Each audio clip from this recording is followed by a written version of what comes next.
Stop your cars.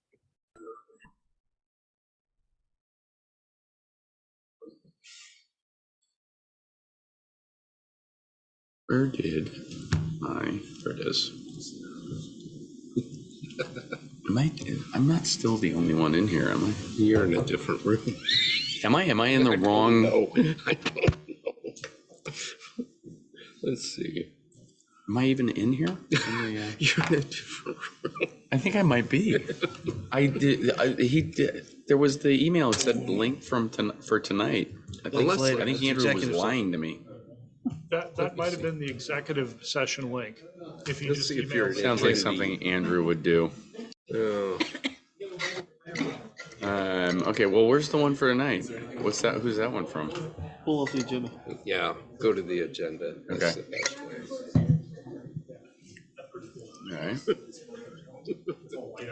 All right. It's a lonely meeting you're in. All right, here's the agenda. Nope, it's not on there either. No, you need to go back and get the other.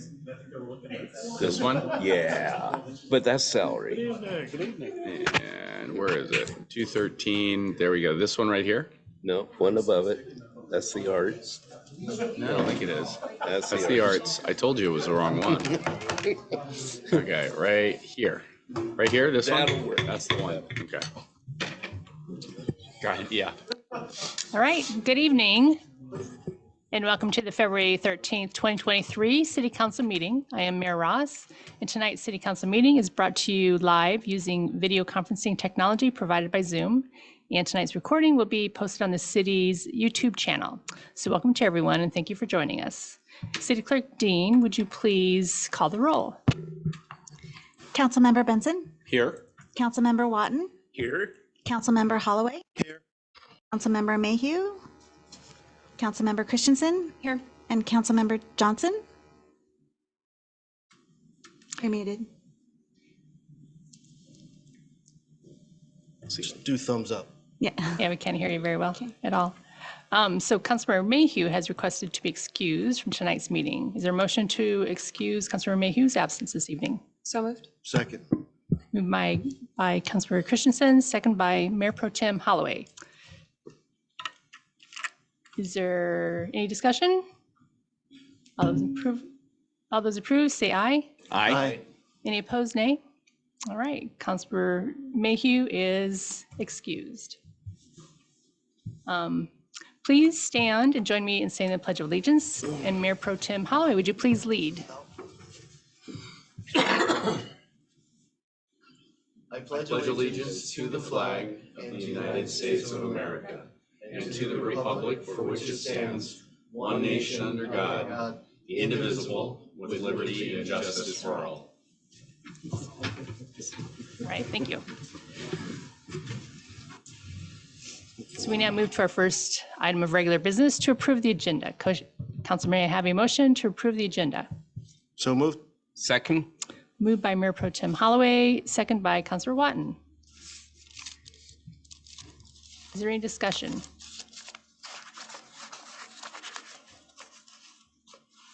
Seeing none, all those in favor say aye. Aye. Any opposed, nay? The motion is, or the agenda is approved. Next item of business is council committee membership and liaison appointments. Mayor Pro Tem Holloway, please advise which council members you would like to appoint to serve on 2023 committees. Well, and just a couple alterations with Councilman Lasay's departure. I will be rejoining Public Works. Councilman Benson will pick it up as chair of the Parks and Public Works Committee. I will pick up the liaison position for LTAC. And other than that, one minor other changes, we will move F&A to start at 6 o'clock. So tighten up the schedule a little bit and maybe get home before too dark. Excellent.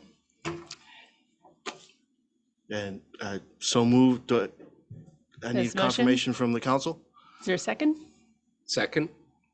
So it's moved by Mayor Pro Tem Holloway with these changes and second by Councilmember Watton. Any discussion? Hearing none. All those in favor say aye. Aye. Any opposed, nay? And it is approved with the changes made by Mayor Pro Tem Holloway. Next is a presentation by the YMCA on their 2022 year-end update. This evening we have Branch Executive Stephanie Norton-Bredall from the Snoqualmie YMCA.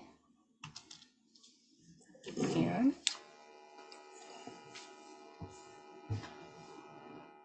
we see her. Is she online? She's attendee.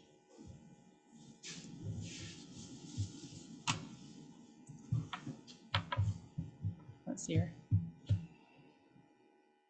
She's listed as an attendee. Okay. She needs to be promoted. There, she's being promoted. Okay. There she is. Welcome, Stephanie. Go ahead with your presentation.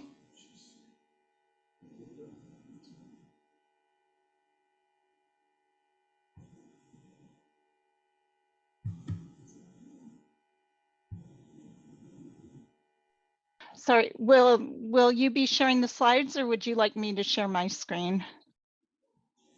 Do you have the slides? Yeah, but it'd be easier if she shared them. If you can share your Okay, okay, and I should be able to do that.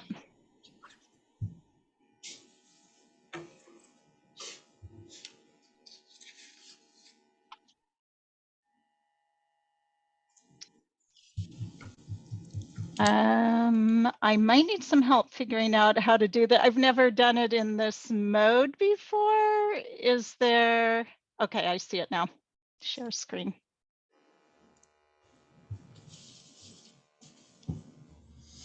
Great. We see them. All right, thank you. Let me just switch this real quick.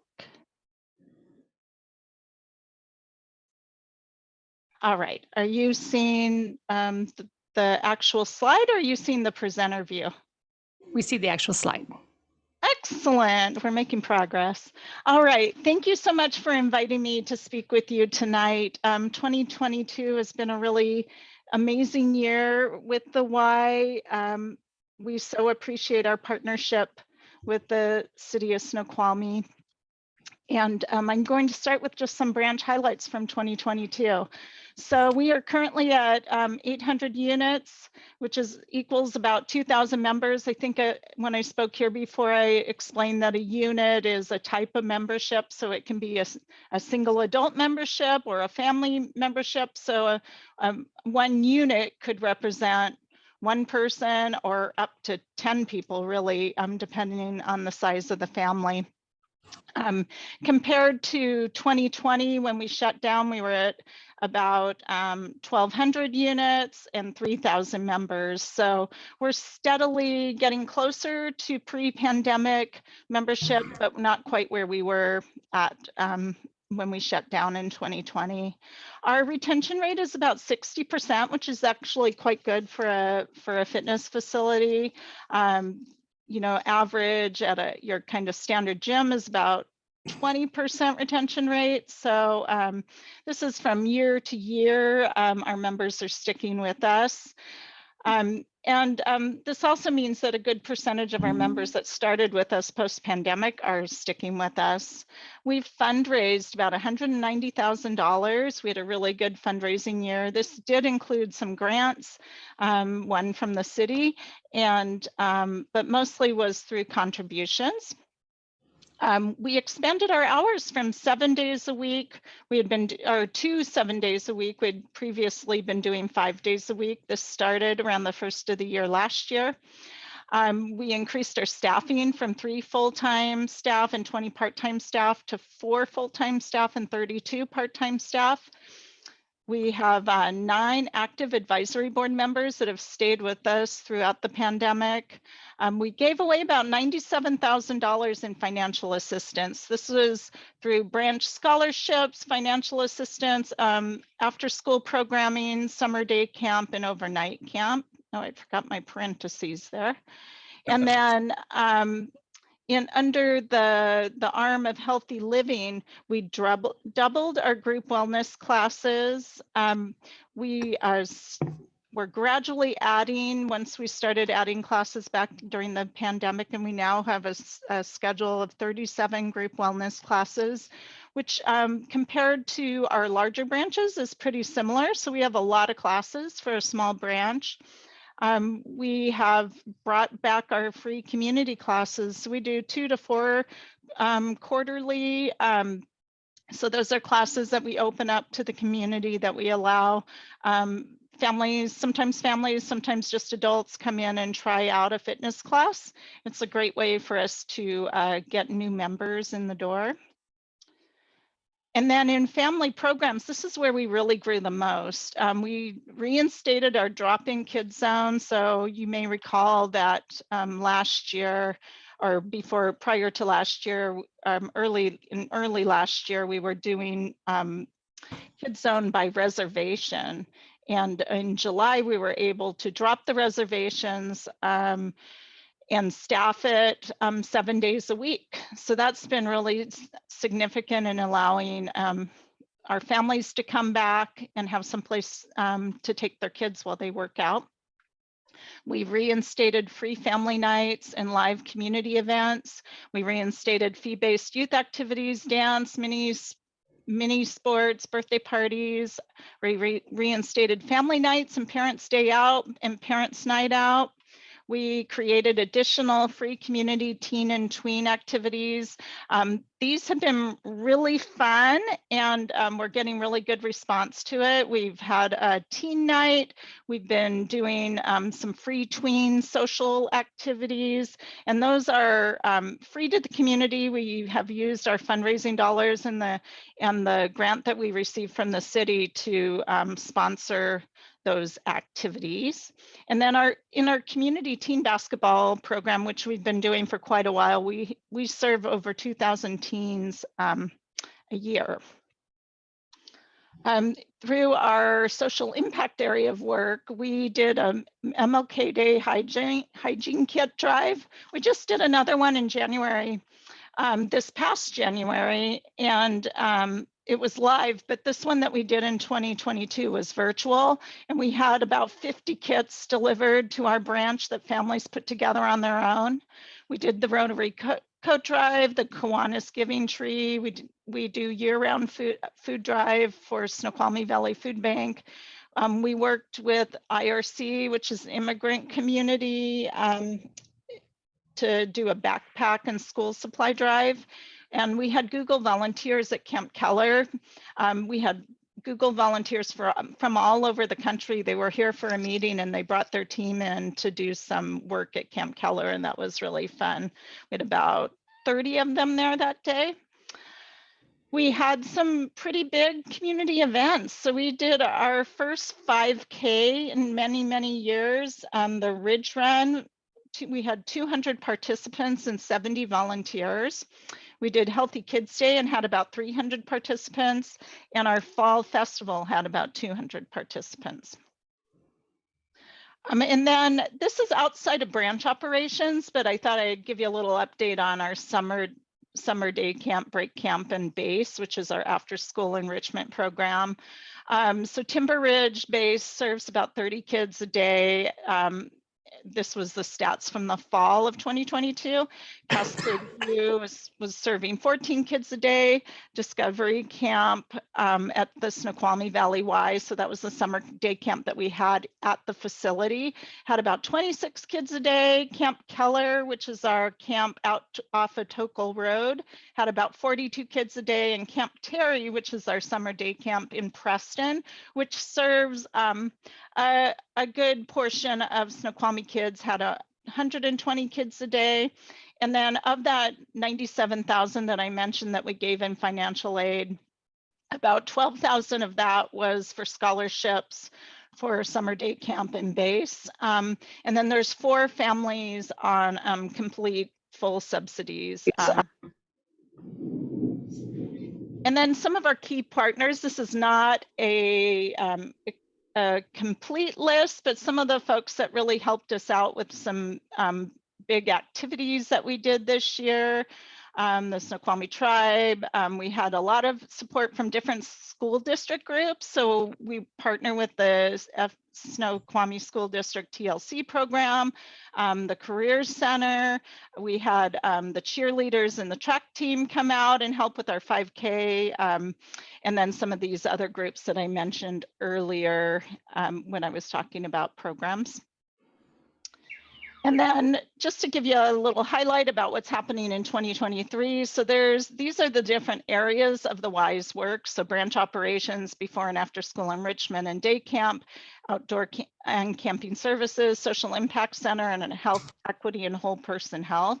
And I'm just going to kind of really quickly go over this. So this is sort of a comprehensive list of everything we do with our healthy living work. So, you know, we have your typical fitness floor activities, a cycling studio, our group exercise classes, personal training, open basketball, volleyball, badminton, and pickleball. Those volleyball, badminton, and pickleball were all added this year. We have free family and community classes, wellness consultations, fitness orientations, virtual programming, and senior wellness. And this is the department that's grown the most in the past year. I'm trying to get back to serving all the youth in our community. So we're one of the #1 employers for young people in the Puget Sound. So employment is a big thing for youth in our community. We have drop-in care, family nights, craft and movement classes, infant and toddler classes, seasonal celebrations, family gym time. We are doing sports for littles. We have teen time, parents night out, parents day out, birthday parties, community events, game nights, tween activities, teen nights and tween nights, and youth in government is available virtually.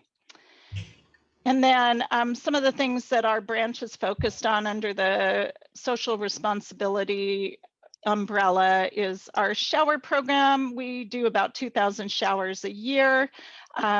We would have exceeded that this year, except for we had to shut down our showers for a short period because we had an issue with the heat sensors in the bathrooms were making the fire alarms go off. Took about a month and a half to get those parts.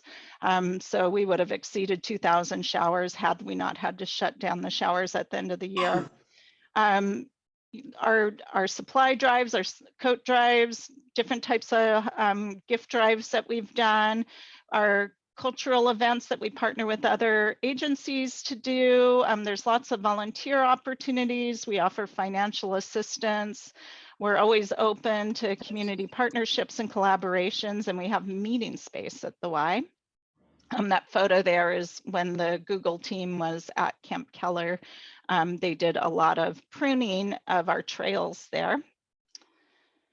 And then just because I wasn't sure if everyone was aware of this, the Y has this area of work called the Social Impact Center, and it's where we do a lot of social services. And there are Snoqualmie families can access these services, and you don't have to be a Y member to access any of these services, but it's like support for foster parents and information about hosting foster kids if you are interested in that.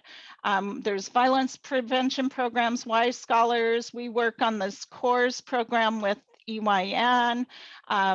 We help young people with shelter and housing. And then we have behavioral health services, so we can help with counseling for people of all ages and both families and kids and adults.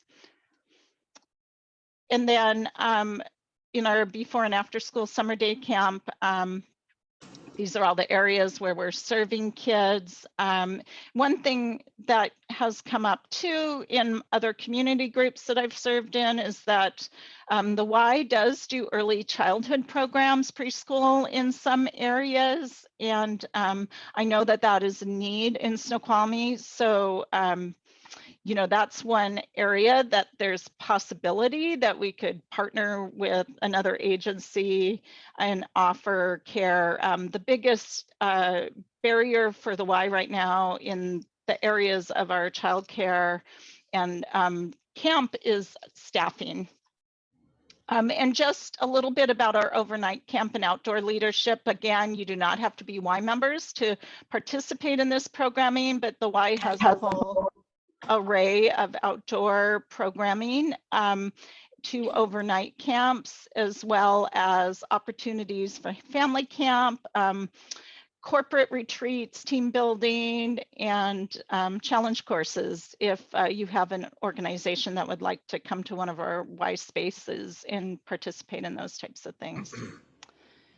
And then finally, we have an area of work called Whole Person Health, and this is sort of our chronic disease prevention programming. And a lot of this has been done virtually and continues to be virtual because they're finding that we're able to enroll more people with the convenience of virtual. So this is an area that we can get Snoqualmie people plugged into through our association office. And then just to wrap it up, some opportunities for the Snoqualmie Y is, continued increased engagement in community events as we're coming out of the pandemic. We are starting to attend events in the community and plan events for the community. Membership growth, particularly around family memberships. Hiring continues to be a little bit of a struggle. It's particularly in our after school sites and our summer camp sites. The expansion of childcare, we used to have 5 sites in the area. Now we're down to 2 childcare sites in the schools. We'd love to see the expansion of recreation and sports and address the need for early childhood in the Snoqualmie area. Great. And with that, thank you. I'm open to questions if anybody has any questions. Thank you, Stephanie. Councilor, do you have any questions or comments?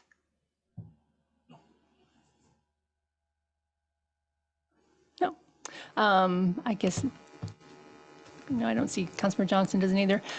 So there's no questions, but I really thank you for your presentation and appreciate the WISE many programs and outreach that you do in our community.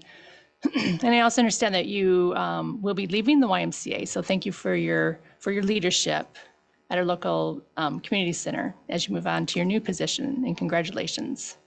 Thank you so much. Yes, I really love this community. I know I said that to you in my email, Mayor. I will be a supporter of the expansion project and happy to help in any way possible, and a resource in the community if you ever need me. And if you want to partner with the Issaquah Food and Clothing Bank, that's where I'll be. So I'm looking forward to staying connected. And thank you for the opportunity tonight. Right. Thanks a lot, and good luck. Okay. Moving on, our second presentation this evening is GovHR, Finance and HR Director Jen Ferguson. Would you please introduce our speaker, or will it be our budget analyst, or will Carson? I'm not sure who.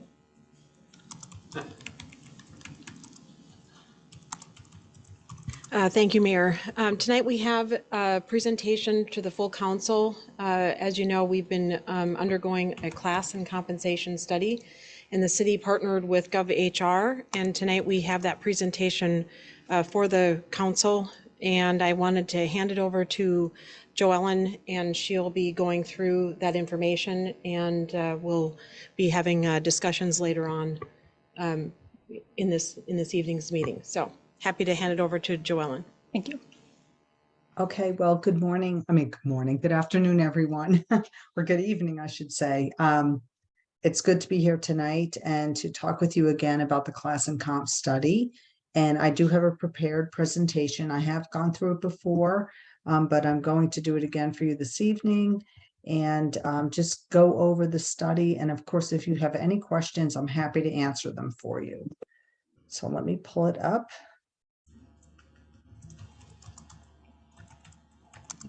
Wait a minute. Hold on.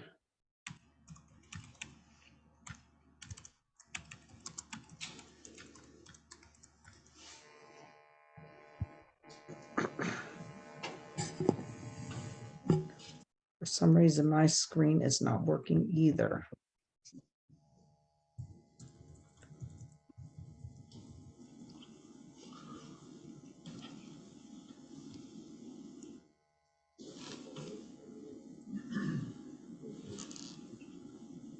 Hold on. Okay. Sorry about that.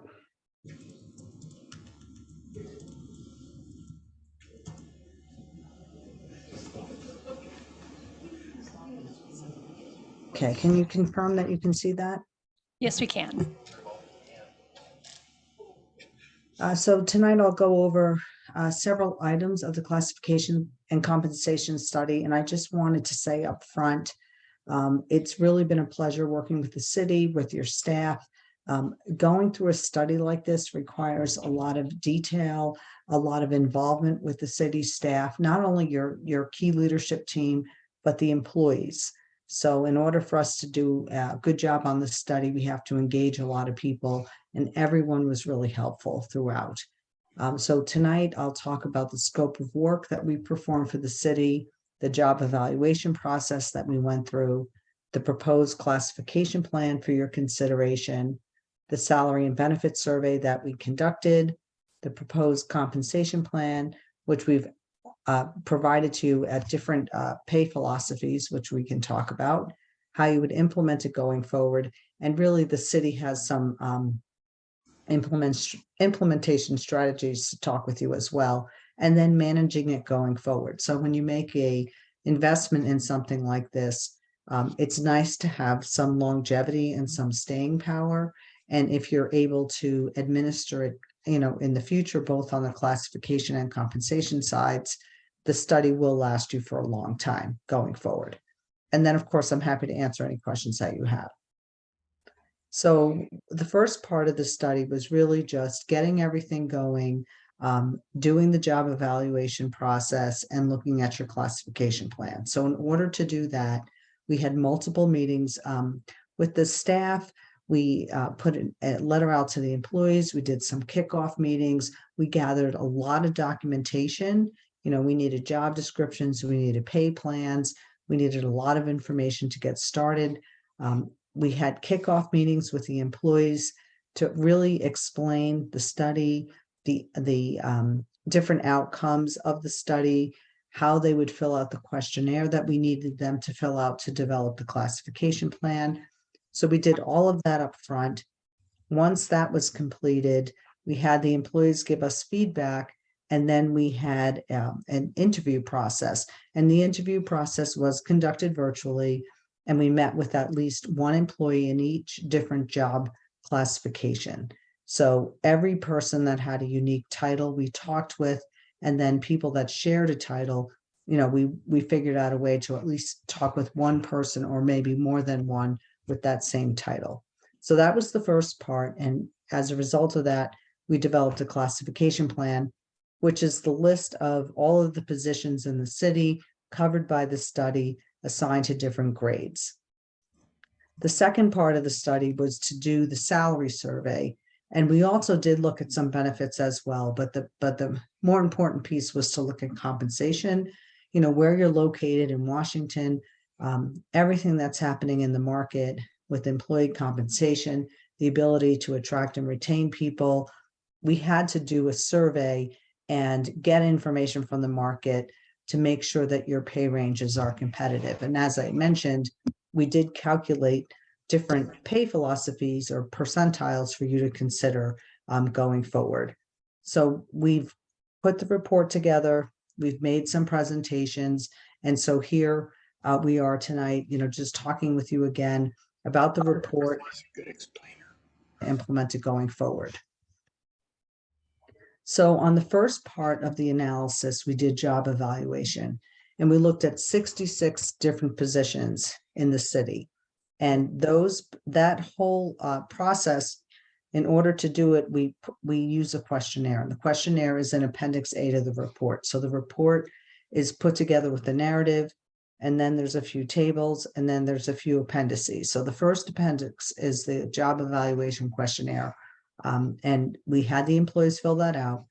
And we look at all of the positions in relation to these 9 different factors that are listed here. So every position needs a level of education to perform the work, some experience, there's overall complexity, so judgment. We get into the physical demands of the job, whether or not they supervise, if there's a technological proficiency needed. So it's not just the use of computers, but also proficiency as it relates to operating equipment and things of that nature. So everyone covered by the study, we asked them to fill out the questionnaire. We did the interviews and we looked at these different factors in relation to each job in order to develop the classification plan. So the classification plan we put together, again, we looked at all of the different positions, we talked to the employees, but the important thing about a classification plan is it establishes what we call internal equity for Snoqualmie. So when we do these studies, we do them for all different types of jurisdictions around the country, but everybody is unique. So you can have a particular service that you offer in the city, where you could go to another city that's close by, and the person may have a similar position, but their duties might be a little bit different. So it allows us to talk to the employees and find out how you do your work in Snoqualmie. We use that questionnaire, we score those questionnaires, and then we develop a classification plan. So the important thing about it is the internal equity, because it really relates to the work as it is performed in Snoqualmie. So it is unique to the community. So in the report that you have, at the end of the narrative, there's a table 1, which is the classification plan. And it has the different positions, it has some proposed titles that we're recommending, and it has the overall score of the questionnaire, and then the grade the position is assigned. The next thing we did was we went out to the market to get salary information. And in order to do that, we go through an analysis to determine comparable communities. So in order for me to make a recommendation to you to implement, I want to go through some methodology to determine communities that are comparable to Snoqualmie. So I don't want to just arbitrarily pick communities, ask them to tell us what their pay information is, and develop a compensation plan. So we went through that process for you, and we looked at these different factors in the state of Washington in order to determine comparability. So you can see that there's 2 criteria listed here. One is population, and the other one is proximity to Snoqualmie. They're sandwiched, at the top and the bottom of the list here. The rest of them are financial. And so the reason why we think that's important is if I'm going to make a recommendation to you about compensation ranges to apply to the classification plan, we really want it basically created on ability to pay. So we want to look at that financial data from those other communities to say, these are the ones that are most comparable to you, and that's where we get the information from. We gather that information and we analyze it based on these factors in relation to those communities. So based on that analysis, which is in Appendix B to the report. So if you look at that appendix, you can see all of those 8 criteria that were listed on the previous slide, all of these communities that scored the highest, and how those different criteria were applied. And the other thing that we use is when any of the information that we use in that analysis is source data.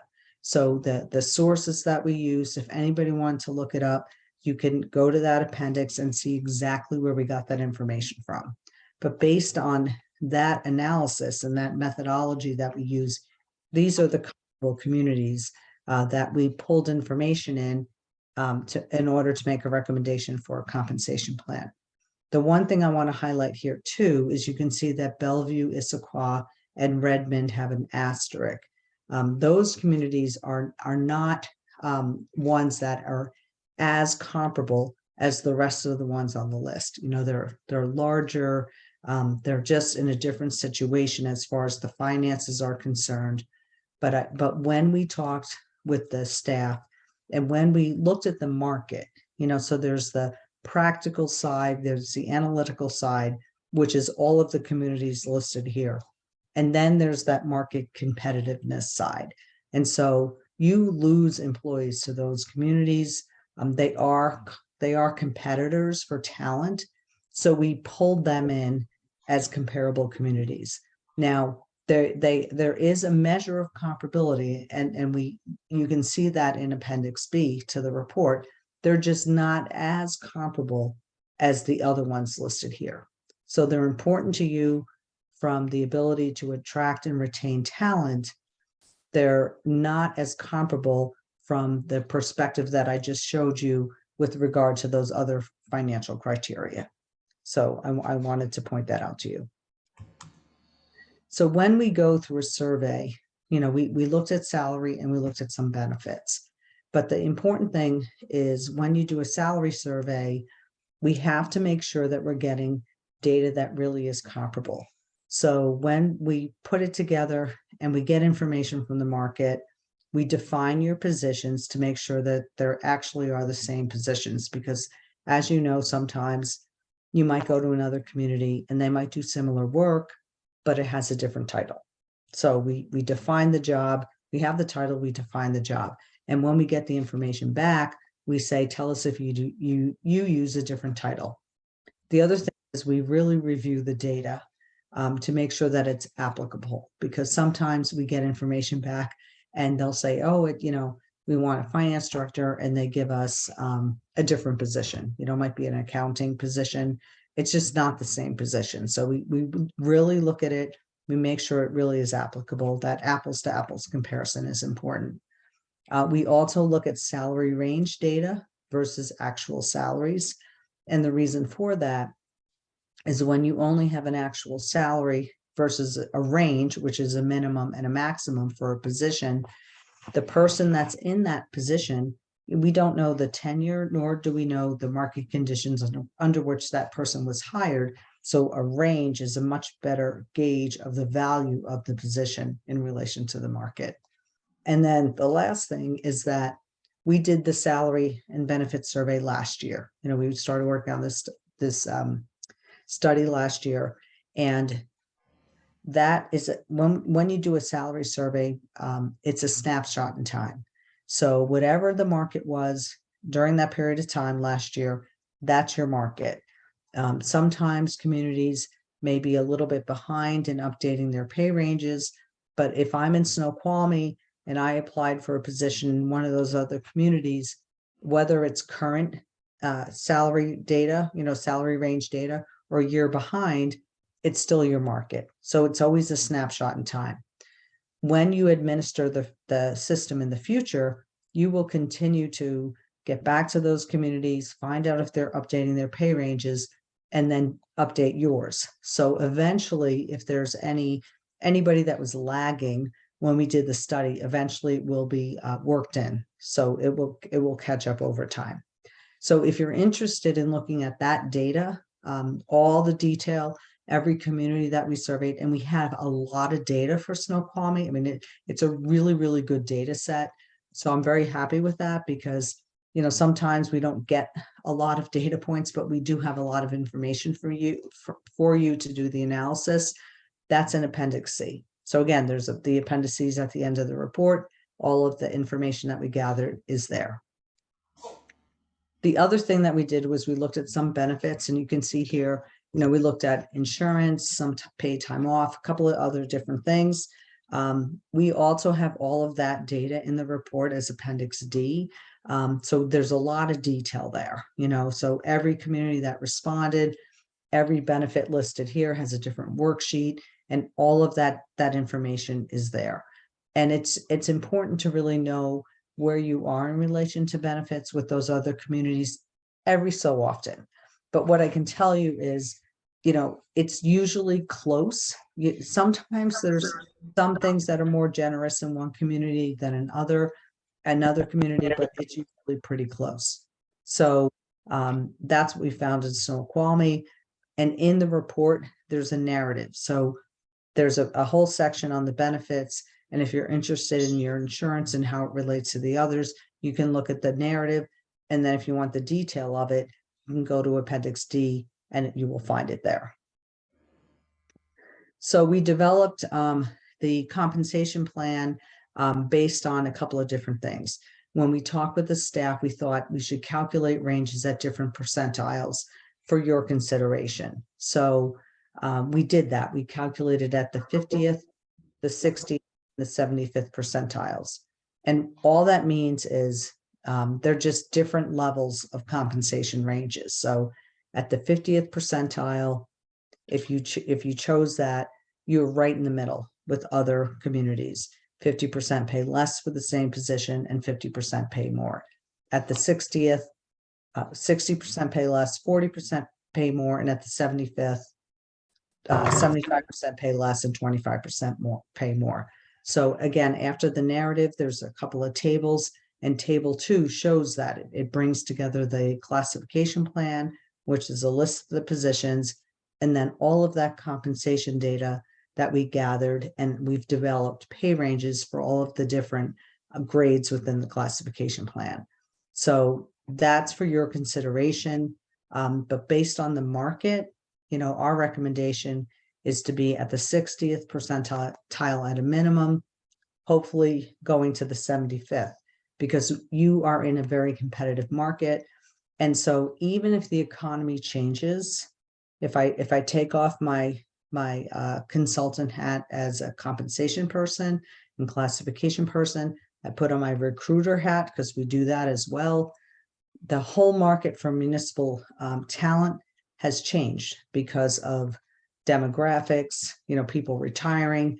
So the situation that you find yourself in today with the difficulty in getting top talent, even if the market adjusted downward as far as a cost of living perspective, the people are not there. The talent is not there in the amount that it was in the past. So having a more competitive a philosophy in order to pay wages that are maybe a little bit more competitive than your neighbors will help you in the long run. So that's where we hope that you land. On the other part of the compensation plan, there's 14 different grades. So if you're looking at that table 2, you'll see that it's broken out into 3 different bands. There's a few grades 1 through 5, assigned to the administrative and technical band. Grades 6 through 11 are your supervisors and advanced technical positions. And then 12 through 14 are your directors and senior managers.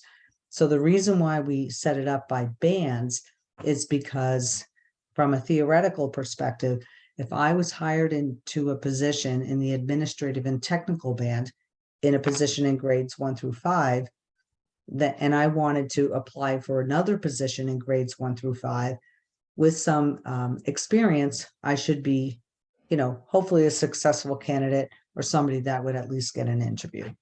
But if I was hired in at, say grade 3, and I wanted to jump to another band, supervisors or advanced technical position or director or senior manager, not only will I need experience, I'm going to need additional training and education in order to go up. So that's part of the reason why we separate the positions into the bands. The other reason why is when we're looking at setting compensation ranges, we isolate the compensation data within each band. And we use 2 tools in order to make a recommendation on what the pay ranges should be in relation to the different pay grades within the band. And you can see at the bottom of this slide, we talk about gradation and range spread. And gradation is the difference in starting pay between each grade, and range spread is the difference from minimum to maximum within the grade. So you can see there's a 7.5% gradation between grades 1 through 11.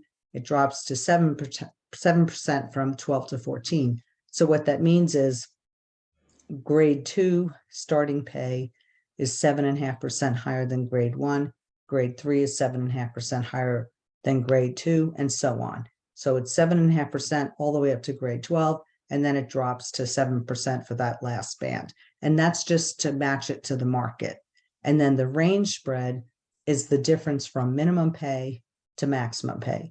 So the maximum pay of grade 1 is 35% higher than the minimum. So, and it worked out that your range spread is the same throughout the entire compensation plan. So those are the two tools we use in relation to the bands in order to make a recommendation on the compensation ranges. And then just implementing it, there are more recommendations from the staff that you'll talk about. But generally, if a position is below the minimum, the current pay is below the minimum of the range that we're recommending, we always recommend someone's pay be brought up at least to the minimum. If they're within the range, they go in at their current pay, depending on the design of your pay plan. So with you, we want to make sure that they go in at their current pay without losing compensation. And if they're above the maximum of the pay range, we never want to reduce anyone's pay because the market could have changed, or the job could have been reclassified. So we want them to stay where they are, and eventually the range will catch up. So that's a very simple recommendation for implementation. There's a lot more recommendations from the staff, but that's how we, at least advise our clients at a minimum in order to implement a system like this. And then going forward, maintaining the system in the future, you want to look at the classification side and the compensation side. And on the classification side, the city has all of the information we've conducted to put together to date.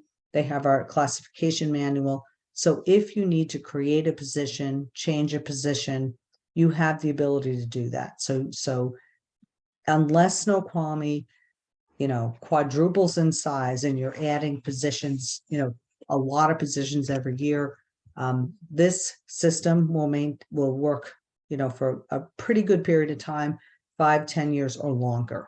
So as long as you're looking at the jobs every year, making sure there's no changes and you have to reclassify them, or adding new positions on the classification side, you'll be fine. And then on the compensation side, what we recommend is going back to those comparable communities and asking them if they're making any general increase changes. And if you take an average of those, say the average is 2% or 3%, and you adjust your ranges by the same amount, you raise the minimum by say 2 or 3% and the maximum, then you'll remain competitive with the market. So managing this going forward is pretty straightforward, and it will last you for a long time to come. And so that is my overview of the class and comp system, and I'm happy to answer any questions that you have. Councilor Benson. Thank you for that. You're a ridiculously good explainer, so that was really helpful for me. When you were looking at the comparable communities, do you look at the relative health, financial health of the other cities, or is that a moot point? Whether they're making smart decisions with their salaries doesn't really factor into it. There are competition, even if they're paying stupidly. Pretty much. I mean, so if you go back to that comparable community analysis, so it's two different things really that you're raising. One is, who are your comparable communities, right? So we want to go to them and say, what are you paying people? Then there's the question of, what are they actually doing? Which might be a different type of analysis, maybe on the benefit side or something like that. But if they're your comparable community and they're, say, making pay adjustments that are a lot higher than yours, there's still competition. So you're going to have to take that into consideration. Councilor Christensen. I had a couple quick questions. First, for the local municipalities that have offered incentive bonuses, we know that we're offering some, and that other cities are as well, retention, signing bonuses, whatever. Have those been identified and factored in, or were they just left? I'm just trying to figure out if there was a slight bump over the past couple of years as folks are adding those in. I mean, we kind of did this while that was happening. So I think, I would, if we don't know that exactly, to answer your question quickly, it's base pay. Okay, so what we're making a recommendation on for pay ranges is base pay. The benefit side of it is extra. So if we don't have good information about those bonuses that people are doing, you have comparable communities right now. You could just quickly survey them to see what they're doing. So the pay ranges that you have in the study are only for base pay. If they're doing anything beyond that compensation wise, you just want to go back and double check to see if you're in the range, if you're considering that, and if you want to do that going forward. Because those bonuses, when I talk about a snapshot in time, you're addressing the current market. That may or may not have to happen in the future. Okay, thank you. And then, sorry, I just had one other. With respect to the amount of turnover that we've had in the cities, and I didn't see it listed in terms of a question on the questionnaire that was circulated in the appendix, but did you see similar levels of turnover in the other comparable cities? So that was not something that we looked at. So I don't know that, honestly. Thank you. Any other questions for Joellen? I don't think so. So thank you so much for the presentation. Thank you. Right. You're welcome. I wish you well going forward. I'm happy to answer any additional questions that you may have. Excellent. Thank you. Okay. So council, the final item of business under appointees, presentations, proclamations is AB 23-018, proclamation of Twin Peaks Day. Oops. And February 24th, 2023 will mark the 6th consecutive year that City of Snoqualmie has recognized Twin Peaks Day. Proclaiming an official Twin Peaks Day creates positive publicity for the City of Snoqualmie, as well as increased tourism for Snoqualmie and the Snoqualmie Valley.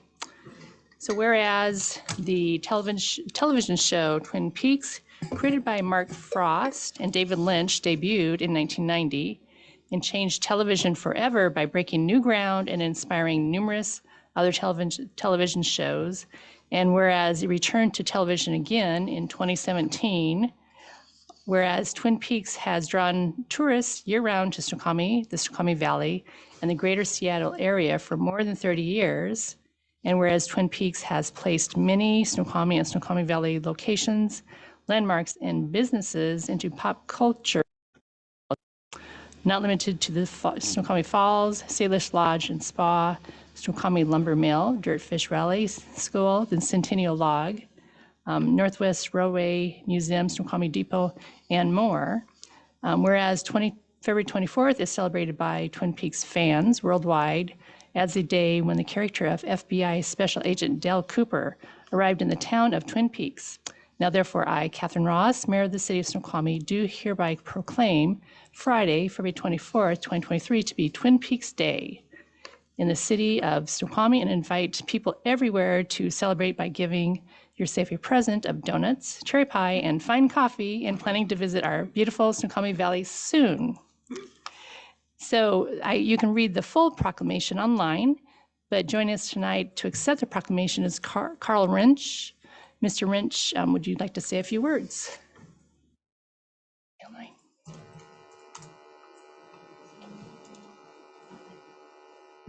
Damn fine coffee. You want to promote him?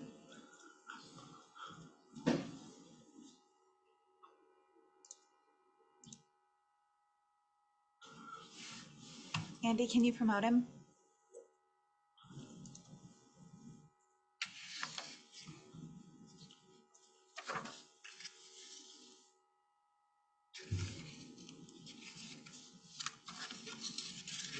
Carl?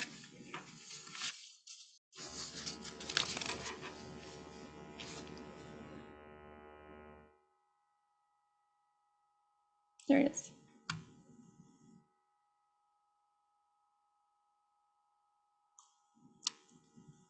Okay, Carl Wrench, did you want to say a couple words about Twin Peaks Proclamation? If so, you can unmute yourself. All right, there we go. All right, sorry about that. Yes, thank you so much, Mayor Ross and Council for this. It's been I look forward to this every year. It's great that we've been able to do this for 6 years, And each year we manage to get a little more publicity for the city. And as long as we continue to get a good boost and bring in more tourists, I'll keep asking for the proclamation every year. So just thank you so much for the continued support here. Excellent. Thank you very much. All right. So at this time, we provide time for residents to comment on items not on the agenda. First, a few ground rules. Snoqualmie residents who are not present have the right to have their elected representatives perform their duties on behalf of the city in an efficient and orderly manner. Therefore, comments will be limited to 3 minutes each. Please wait to be recognized and state your name and city of residence for the record. Direct your comments to council as a whole, not to individual members. Please note that this is not a time to ask questions of the council, mayor, or staff, or to engage in debate. The council will respectfully listen to your concerns. And last, please respect the decorum of these proceedings, as all due respect will be afforded you.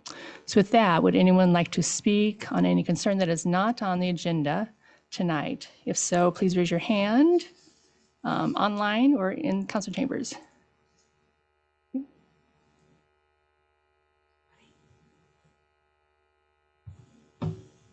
Great. We are not seeing anyone raising their hands for public comment. So moving on to the consent agenda. Approval of City Council meeting minutes of January 23rd, 2023, regular meeting. Claims approval report dated February 13th, 2023, AB 23-020, task order 50 with NHC Stormwater Management Active Plan. Is there a motion to approve the consent agenda? So moved. Second. Moved by Councilor One, second by Mayor Pro Tem Holloway. Any public comment regarding that?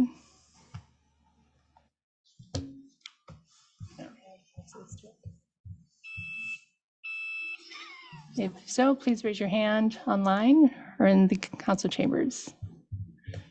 Okay, seeing none. Councilors, any discussion? Okay. All those approved, say aye. Aye. Aye. Any opposed, nay? So the consent agenda is approved. Moving on, the next item is AB 23-027, the 2023 to 2024 biennial budget amendment. This is the first reading of ordinance 1274. Mayor Pro Tem Holloway, would you please read the summary? Okay. Oh, come on, you. All right.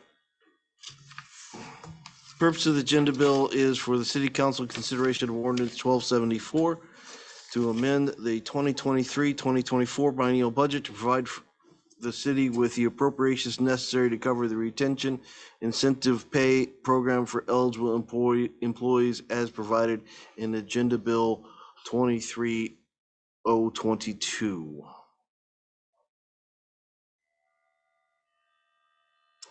Let's go to the motion. Sorry. I get to pick one. Motion to authorize the first reading pertaining to adoption of ordinance 1274, amending the 2023-2024 biennial budget, or set forth the second reading and adoption at the February 27th, 2023 City Council meeting. Seconded. So it's moved by Mayor Pro Tem Holloway and second by Councilor Benson. Before we go on to discussion, is there any public comment regarding this item? If so, raise your hand in the chambers or online. Okay, there's no one's wishing to make public comment on this.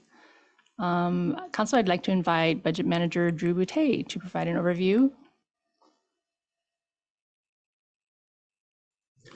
Thank you, Mayor, and good evening, Council. As stated as a part of this summary, Agenda Bill 23-022 is really the catalyst for this. That agenda bill itself will address the retention incentive pay program overall for 2 unions as within the city, the Snoqualmie Police Association, as well as the International Association of Firefighters Local 2878.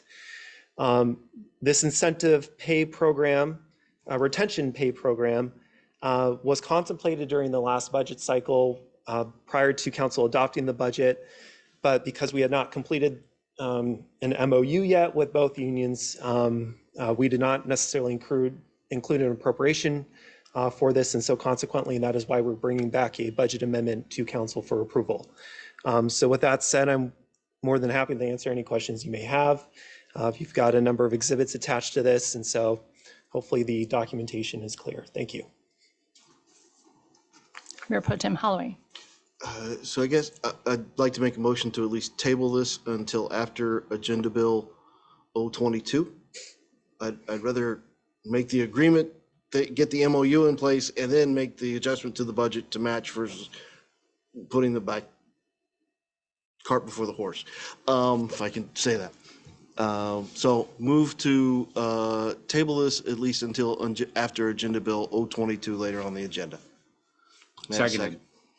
So it's moved by Mayor Pro Tem Holloway, second by Councilor Benson to table this until after the next item on the agenda, which is the MOUs. So any discussion? All those in favor say aye. Aye. Aye. Any opposed, nay? All right, so we will go ahead and do that. Thank you. Thank you. So moving on, first of all, reports. Is there any public safety report? Any report?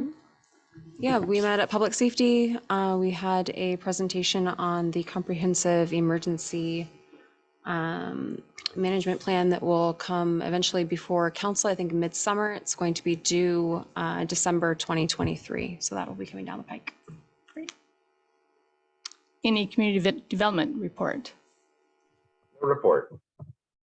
Thank you. Is there any Parks and Public Works Committee report?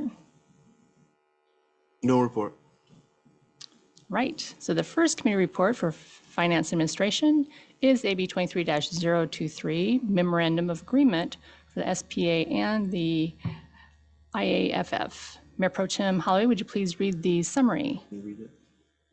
It's either you or me. All right. Purpose of the agenda bill is for council consideration approval of incentive retention pay program for eligible employees. Down to the motion to approve MOU pertaining to retention incentive pay program for Snoqualmie Police Association and International Association of Firefighters, Local 2878. Seconded. So it's moved by Mayor Pro Tem Holloway, second by Councilor Benson. Is there any public comment regarding this? Looking in the council chambers and also online. Nobody. Okay. There's no public comment. Persons wanting to make public comment. Councilor, is there any discussion?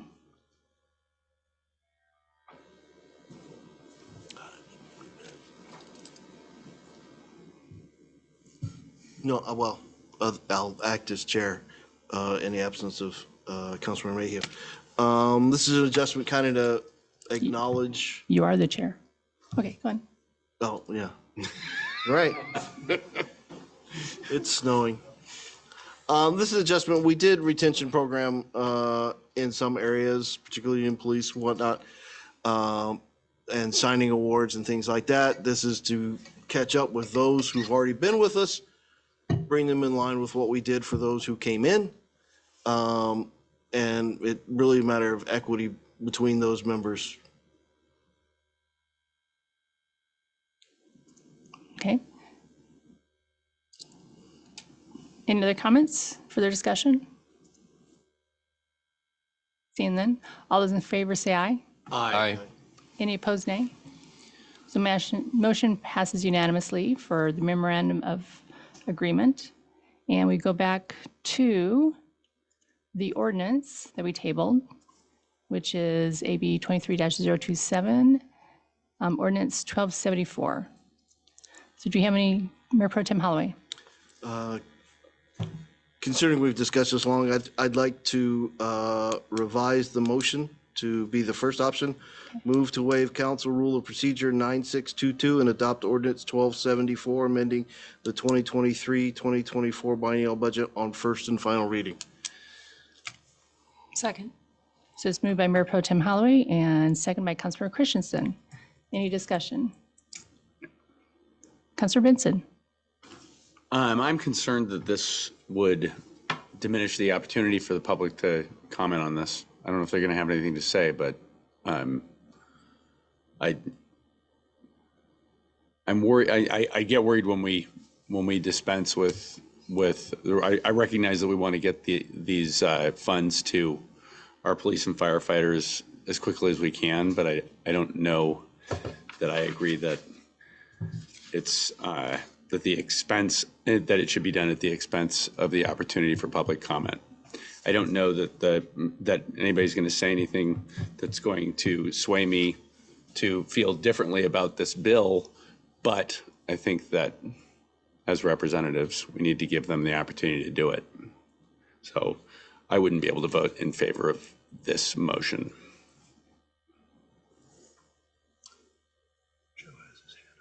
Oh, Councillor Johnson?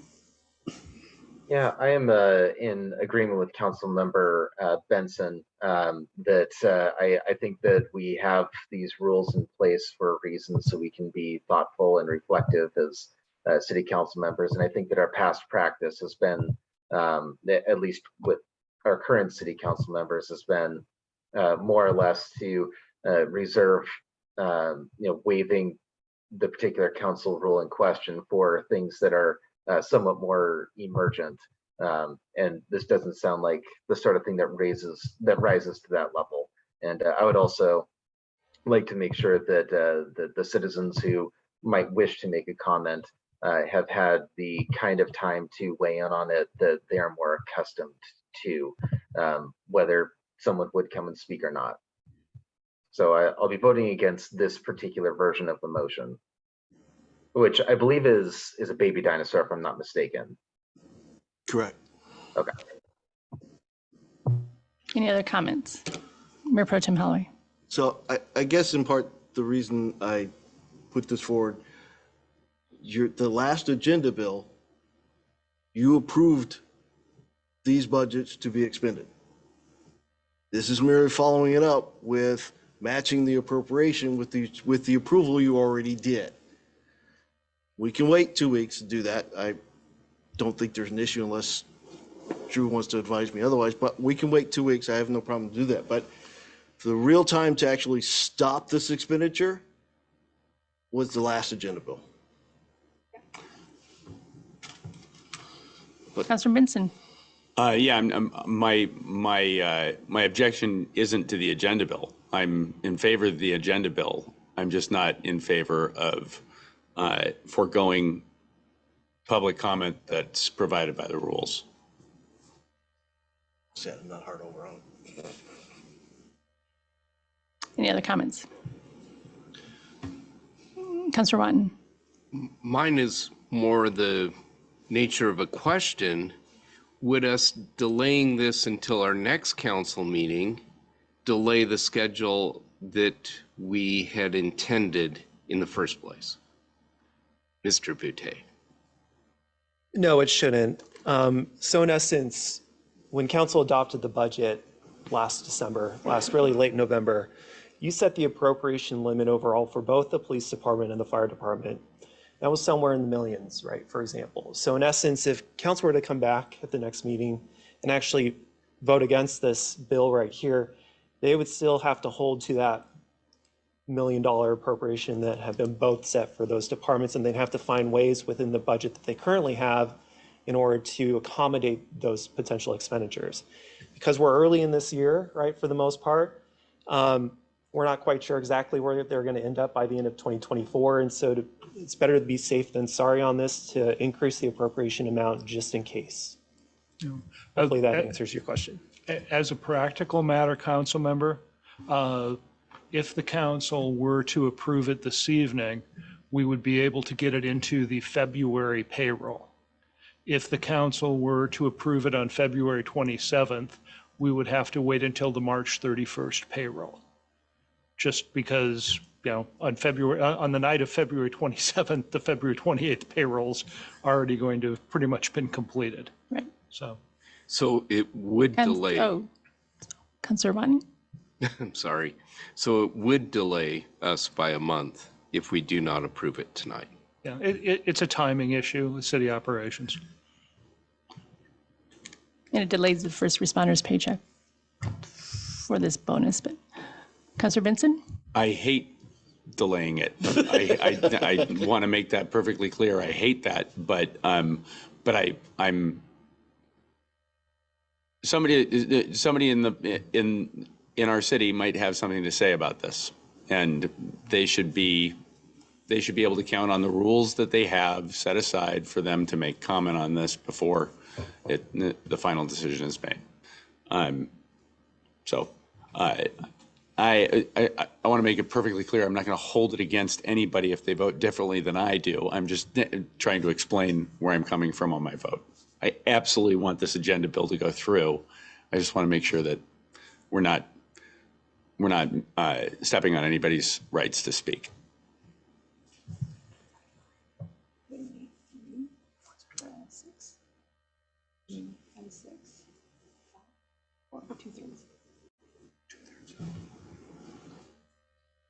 Okay.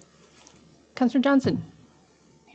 Yes, I wanted to reiterate that I am in agreement with Councilmember Benson. It's not an issue with regard to the underlying ordinance. It's about waiving the council rules and procedures that our citizens have come to rely on, with the exception of potentially, an emergency kind of situation where we need to get something approved really fast.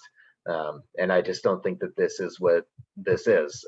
If we wanted to get these bonuses into paychecks this month, then we should have gotten this done earlier in time. To me, this is just the way the cookie crumbles for timing. And yeah, and I just think that we owe it to our citizens to be relatively consistent in our rules and procedures.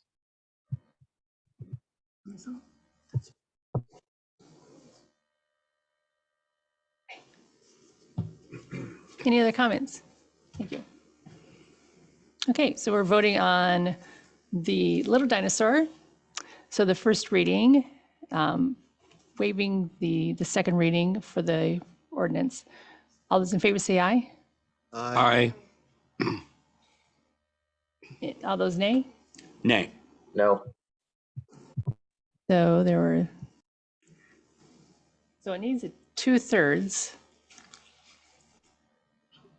So we decided because there's 7, although there's 6 sitting, 1 missing, 1 absent.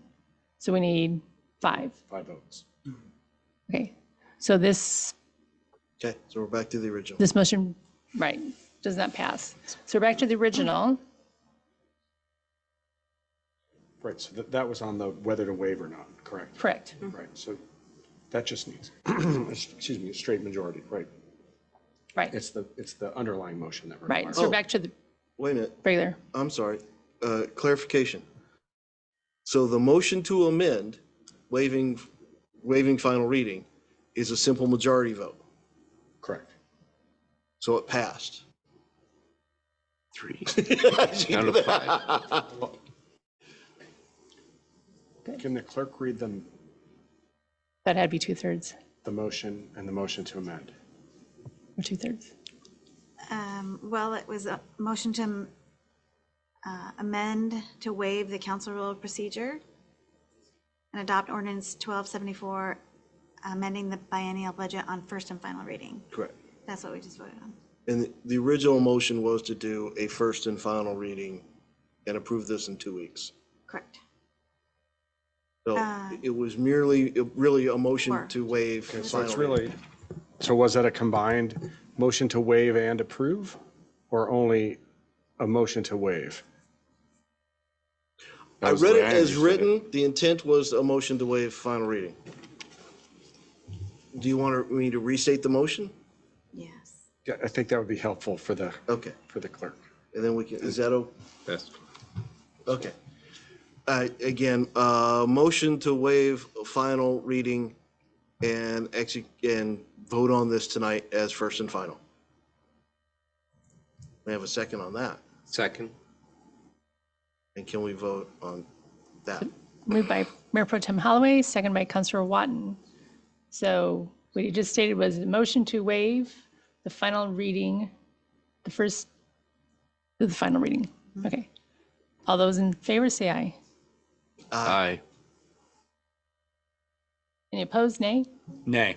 Nay. Okay, so that passes. That by a passes. simple 3-2, that majority. passes. Right, okay. So, No, now we're back to the original motion as revised to make the budget amendment, and that has to have supermajority. Correct. That's true. so, Councilor Benson? so I just want to make sure that I understand.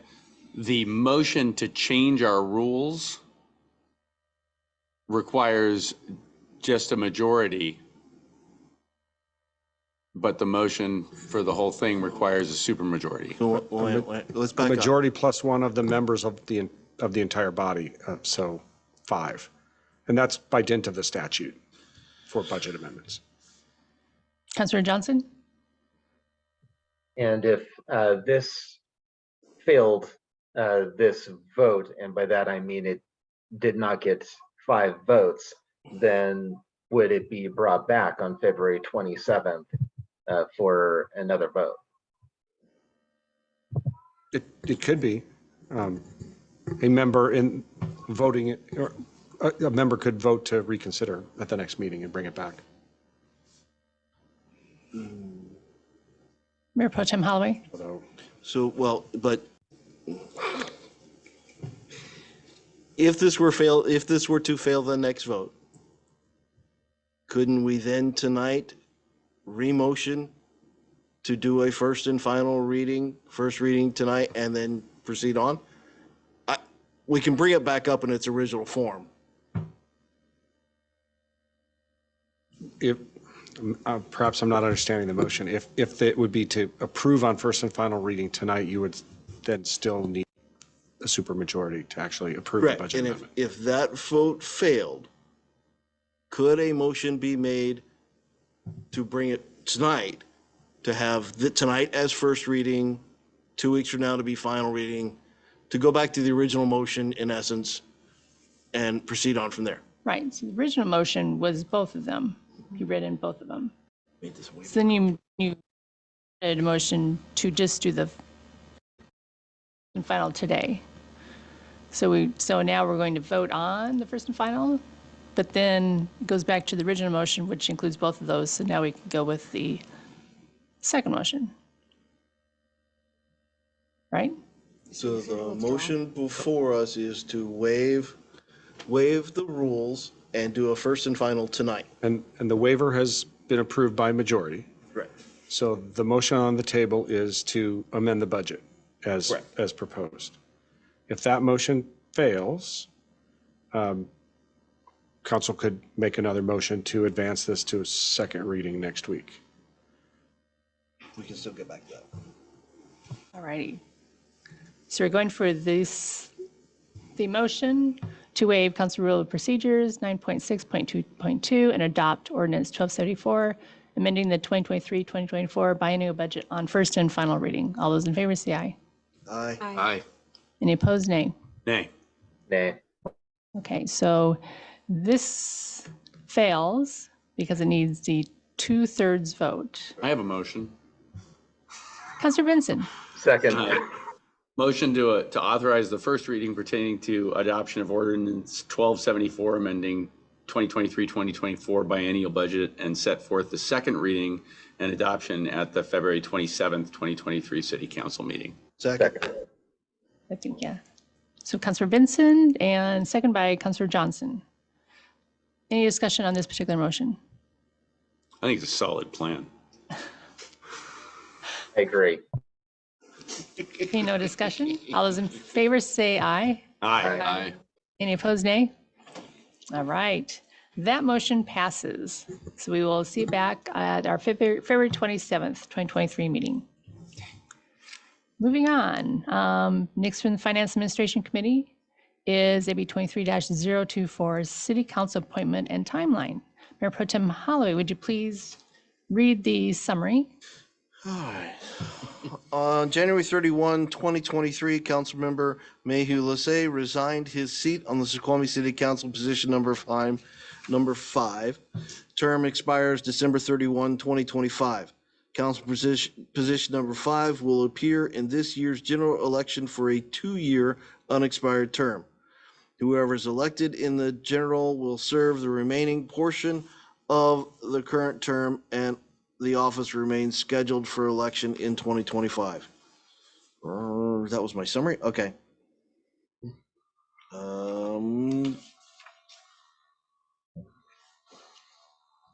Okay. All right. Move to approve proposal B as contained in the agenda bill and authorize staff to proceed with notice of vacancy to obtain a council replacement for Mr. Lassay till November. Is there a second? I thought we would be eight. I'm sorry, could you just restate that one more time? I'm really I'm sorry, I need to, Councilmember Watton reminded me. Actually, it moved to approve timeline proposal A, which gives us more time to actually go through this, and authorize staff to proceed with notice of vacancy for council position number 5. So it's moved by Mayor Pro Tem Holloway and second by Councilmember Christensen to select option A for the replacing the vacant position left by Councilmember Lassay. Any public comment? Is there any public comment regarding this item? So please raise your hand. No one online, and anyone in the chambers? No one in the chambers. Councilor, is there any? Councilmember Johnson. Is there any discussion regarding this? Yeah. Councilor Johnson? Yeah, I just wanted to say that I agree that I like the extended timeline with just one clarifying question, even though I think that I know the answer to this. I just want to make sure that if this person were sworn in on April 10th after being confirmed by the council, that they would still have to run again this November. Yes, they do. Okay, thank you. Councilor Benson. So I had a question on this that I don't know what the answer is, but we've had a disparity in our elections for a long time, where the odd positions and the mayor come up for election, right? So that's 5 people up for election in one cycle.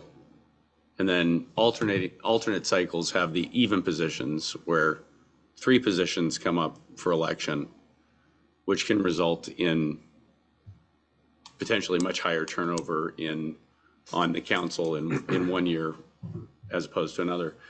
And is there a way to change the schedule? Is there a way to change it so that the election in November could be to a 4-year term, making 4 council members come up one year and 3 council members and the mayor come up in another? The short answer is I don't believe so. And if we'd like to have a fuller conversation about the legal ins and outs, that would be a good topic for an executive session conversation. Okay. Any other comments or discussion regarding this timeline? Okay, seeing none. All those in favor say aye. Aye. Any opposed, nay? So it's unanimous, and city council appointment and timeline will follow proposal A. Great. Anything further for finance administration? No further report. Right. Next item is AB 23-025, City Council Retreat Agenda. Mayor Pro Tem Holloway and Councilor Watton have volunteered for the council retreat planning, which is scheduled for March 24th and the 25th. Mayor Pro Tem Holloway, would you please read part of the summary or give us an update regarding this? All right. At the January 29, 2023 council meeting, council members volunteered to be identified for retreat planning. Subsequent meetings were held with Una McAlinden of Creative Strategy Solutions. Based on those discussions, a retreat overview was developed by Creative Strategy Solutions and is attached. And we'll go on and move to approve the March 24th, 25th council retreat overview and authorize staff to enter an agreement with with the Club of Snoqualmie to support the council retreat. And as said, the proposed agenda is attached for your review and consideration. May I have a second? Second? Moved by Mayor Pro Tem Holloway and second by Councilor Watton to approve the council retreat overview and authorize staff to enter into an agreement with the club. Is there any public comment regarding this item? We'll look online. Anyone online? To raise their hand? No one's online raising their hands, nor in the City Hall chambers. Council, any discussion? Can we, Yes, Mayor Pro Tem Holloway? can we scroll down to the proposed agenda? Yes. As you see, it's right now a 2-day agenda starting Friday, March 24th and Saturday, the 25th. The assumption is both days are full days. Situational awareness and context audit is the first one. You see a description, first agenda item on Friday. And part 2 of that is to review the council priorities, make sure we've got where we're headed, and make sure if there's any adjustments we need to make. Okay. Saturday, March 25th, working together as a governance team. You can see the lower bullets there. And then we want to have a discussion. Part 4 is looking ahead of doing a strategic plan. Where we're headed with the city on a strategic level is a good chunk of Saturday. And last part of that is let's talk about community engagement and how we do that, where we want to focus our efforts along those lines. Go ahead. Councilor Watton? Just to follow up, Friday is structured so that we involve more of the staff in our discussions, and then Saturday will be just the key directors as needed involved in more council discussion, and we want to make sure that there's balance between the two. It is really important for the council members to be present both days. The whole intent is that we can get a lot of work done efficiently, so the rest of the year we can be efficient in council meetings. So I just strongly encourage all the council members to be present, as staff will be there on Friday, and we don't want to put undue burden on the staff going through the retreat as well. So I'm looking forward to this. This is going to be a lot of fun, but we're going to get a lot done too. It's going to be fun. Is it going to be fun, or is it going to be Rob Watton fun? No.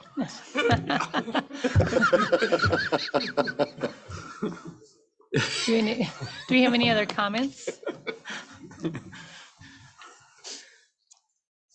Seeing none. All those in favor, say aye. Aye. Aye. Aye. Any opposed, nay? All right, the council retreat agenda and summary passes. So great. So moving on, next item is the mayor's report. Yeah, for just a second. Okay, so several different items. After 25 years, the Meadowbrook ILA is due to expire this spring. So the cities of North Bend and Snoqualmie have been meeting to rethink current structure and include the Snoqualmie tribe in the conversation. Skyview Parks already handles the events reservation and performs minimal maintenance. They would be contracted to provide management and maintenance of the farm, and there will be more information coming in the future regarding this ILA. Today, I attended the ribbon cutting for the Snoqualmie Indian Tribe Child Development Center, a collaboration between Bright Horizons and the Snoqualmie Tribe. This will bring much needed childcare options to the valley and also integrate Native American culture into programming, ensuring students learn about the important history of the Snoqualmie Tribe and its connection to our surrounding area. The initial opening will be March 6th, and we'll be opening up for additional daycare spaces in the near future. And there's 70 spaces total, so that's a huge need for our community. King County's Department of Local Services has released the 2024 Comprehensive Plan Concept Document and is seeking public comment by February 24th. The topics covered in this sub-area plan span from areas including land use, zoning, housing, transportation, open space and parks, rural character, economic development, and climate change, hazard mitigation, and resilience. So if you could take a look at that and provide your input would be great. Snoqualmie casino mitigation applications were due yesterday. The funds are for projects designed to supplement services that are impacted by the existence and operation of the casino, such as our fire and police services or road impacts. And so we have submitted applications to that. And finally, if you notice, we do have an empty chair, and we have a service recognition for Councilmember Matthew Lassay, was elected to the Snoqualmie City Council on November 17th, and re-elected in 2021. He has served the community with integrity, honesty, and compassion. And on behalf of the residents of Snoqualmie, with sincere gratitude, this recognition and key to the city is presented to Matthew Lassay. So we will be passing this on to him. So, and that is the end of my report. So Council, do we have any commission, committee liaison reports? Councilor Christensen. I have two. One is for the YMCA. Just a reminder that on February 27th at Sigillo, they're going to be holding a fundraiser annually to go towards how they contribute to the community. I've heard some great examples of how they do that. To the extent that you're planning to go, and we hope that you all do, please do make sure that you RSVP so that they know that you're coming. I believe there will also be a silent auction there as well. My second plug is for KCD, which is the King Conservation District. They assist with programs in King County with forestry management, streamside restoration projects, farm conservation, things like that. They're currently holding an election that people don't typically turn out for. It's all done online. The deadline is tomorrow. So please go ahead and take a look and do submit your votes, please. Great. Any other liaison updates? All right, so next council meeting, we'll hear reports from the council members that are on regional committees. So we'll list those out. So if you can provide that report, that would be great.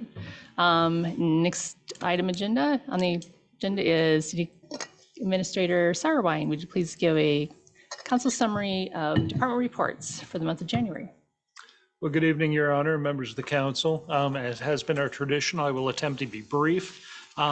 Beginning with our communications division, you'll notice that our Facebook numbers are down about 65% in January from December. That's actually good news, because what it shows is we didn't have the foul weather in January that we did in December. And it also shows that citizens really do use our social media as their opportunity to find out what's going on. So this is actually, I think a really good pointer to what Gail and Dan have been doing as far as getting the information out there on the website. I'd also just point out that for our e-newsletters that we send out, we have a 53% opening rate, which is really good for newsletters that are just sent out to everybody who signs up for them. So again, citizens are using our social media as an opportunity to learn what's going on in the community. Under the Community Development Department, just want to point out two things quickly. We had a great meeting with the Model Train Museum folks. Actually been texting with Peter Hambling earlier today, and just got an email with a bunch of questions from his developers and his architect and his development team. So things are proceeding forward on that project. More to come. And also, by the way, I understand that some council members did go visit it recently. And if you were there, when I went, I think I de-evolved back to when I was 6 years old and just fell in love with the place. So again, it's a great example. And then just also the other position I want to just talk about is just the Sigillo Cellars. That project is also proceeding forward. Had a couple good meetings with them as well. Under the Finance and Human Resources Department, you may know that we are in audit season. So, please give our finance folks a little bit of extra room as they go through this annual event. And also under Human Resources, of course, this is a real milestone for us to complete the GovHR compensation classification study. That's really been under work for almost a year now. In the fire department, we have the usual statistically heavy report coming from our fire chief, but also I wanted to show that they have a real emphasis on training and preparation. And I just also note that we have one career firefighter who just completed their probationary period, and this month we have 2 new career staff that are starting in the fire department. And in our information technology department, hardware procurement continues to be a big issue, making sure that we have the laptops and equipment that folks need along with the servers. In our Parks and Public Works department, I learned a new term, cascade concrete, which basically means ground frozen with 2 or 3 inches of ice on it. And you have to go get a special product called ice slicer to be able to try to break it down. So, this has, I think, been a new experience for both Mike and I, both of us coming from slightly warmer climates before we moved to Snoqualmie. So, once again, a huge thank you to our entire Public Works team, especially the fleet department folks who, the unsung heroes that got all the equipment up and running and ready to go as soon as we had any kind of freezing and snow. So, thank you to Public Works. And finally, to our police department, as hiring continues to be a major part of their job, we had one officer recruit who is starting the academy on February 8th. We have another officer who will be starting the academy in June, and we're in the process of hiring another entry-level officer who will be starting on February 14th. So with that, I'd be happy to take any questions you might have. Oh, Councilor Johnson. Thank you for that. On the police report, I'm glad to see that vehicle prowls are down compared to last year.